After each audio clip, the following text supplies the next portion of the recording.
Secret Society Part 1. Once, this plot line they're going with, and they do it very well, but it's the team breakup so they can get back together plot line. A superhero standard. I get it's another one I'm not really fond of. I mean, if they're gonna break up, or maybe they go into divisions, they need to shake things up. Usually in comics, or change a creative team, or even the direction of a book. Uh, so it plays, or even they just want to tell a really cool story, seems to be the case with. I like how I motion. I'm actually motioning towards my television, but it's not in shots. I'm like, and here's this object that you can't see. Oh. Uh, but they it seems they just want to tell a really good story here. It's towards the latter half of the second season. They kind of, I figure they kind of thought they needed to maybe do this. I mean, in retrospect, they're not gonna. It makes more sense because maybe they knew by now they were going to do Justice League Unlimited. I don't know, and I know that's more just like a running list of superheroes. It's not this core group that they have set up here. So maybe they thought this was about their only time to do this.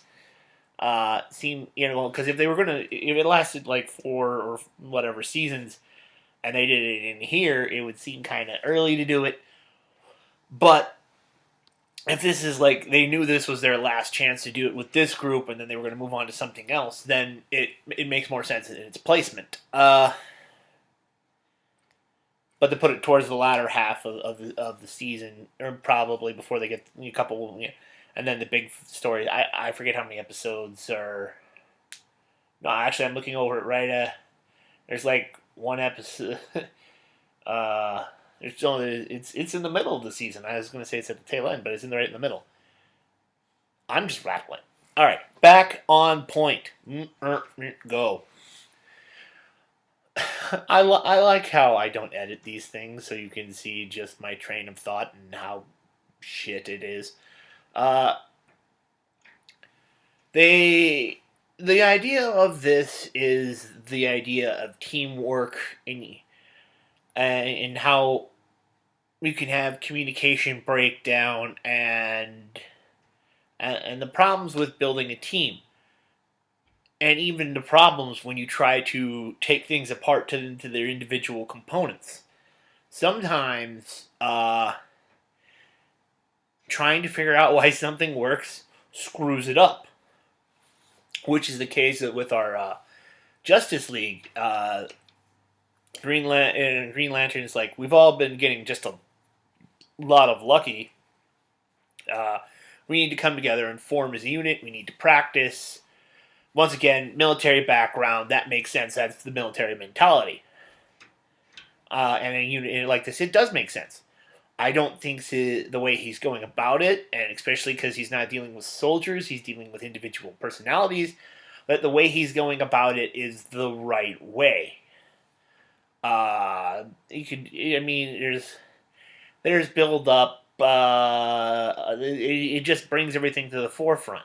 He starts critiquing everyone's style. Why does Superman let himself get beat up so much? Because every punch he takes is one that someone else doesn't have to take, which is very understandable. I mean, he's the tank. Superman is the tank. He gets hit. He takes the hit so you don't have to. Or you have Batman's loner streak. Flash's unpredictable. I mean, this is an eclectic group, and the second you start, you find ways to take their individual points and blend them together. You don't try to create a uniform unit because that doesn't work. It wouldn't work with these people. They're not going to stay or stand for it. They're not in uniform. They're in their costume. I guess a uniform of the sort. But it isn't a corps or a group of soldiers. It's a group of individuals coming together. You can't do the same thing. Which is part of where Green Lantern's approach fails. Meanwhile, you have Grodd, and I've said before I prefer the more psychotic, murderous Grodd as opposed to the criminal mastermind super science Grodd. Uh, but there wasn't, and he's put together the secret society, and then they're doing trust exercises. They're doing like the one where you fall back and then they catch you, but of course they have to go one step further where they have to fall off a cliff and catch them because it's superpowered people and whatever. Uh, we got we've got Sinestro on this, which is this his introduction? I don't remember him. I mean, Green Lantern's introduction, I believe, was in Justice. I don't think he was anywhere in the Superman animated series. I know he wasn't in Batman. So this must be Sinestro's introduction. Kind of not to a lot of fanfare. I mean, they show he's a badass. They've got Giganta. I don't. Something about her being an ape or something. I don't.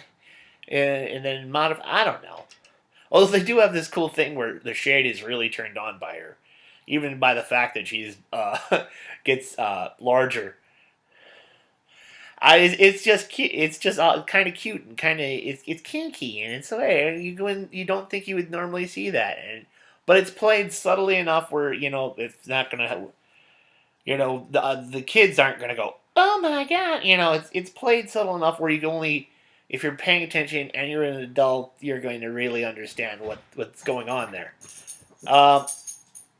And someone slammed their door and startled my dog. And also they have Batman. Batman is a cool scene because they get their last member, which is Clayface, and he's like, they have this really cool intro scene for the League in that.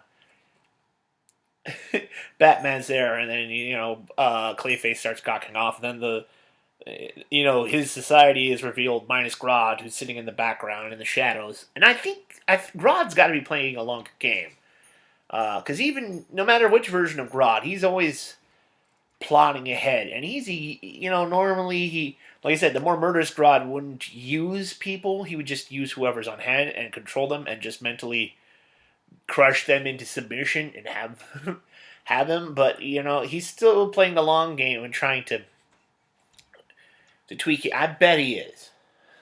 If not, there's no reason for him to quote unquote, quote unquote, for him to stay in the shadows unless he's got something bigger planned. And he even has them. This is another thing that makes me crazy. They have the we beat them, but let's not kill them now. Let's wait to a bigger stage, to a bigger, more event. No, just kill them now. Why? You got to think that it's Grodd's ego. I mean, even they, Parasite is like, why don't we kill them? And he's like, it's not big enough. Which is, once again, it's more the super sciencey Grodd to more the crush them now Grodd, where Grodd would have gladly, killed them all and then feasted on their entrails. Which is the kind of Grodd that I know, that I really like to see and scares the crap out of me. Gorilla Grodd is scary. There's lots of cool jabs. I like how one thing is like Wonder Woman starts blaming men, and Hawkgirl just shuts her down. Then just like, it's not just women. Me and you aren't getting along either. You ass.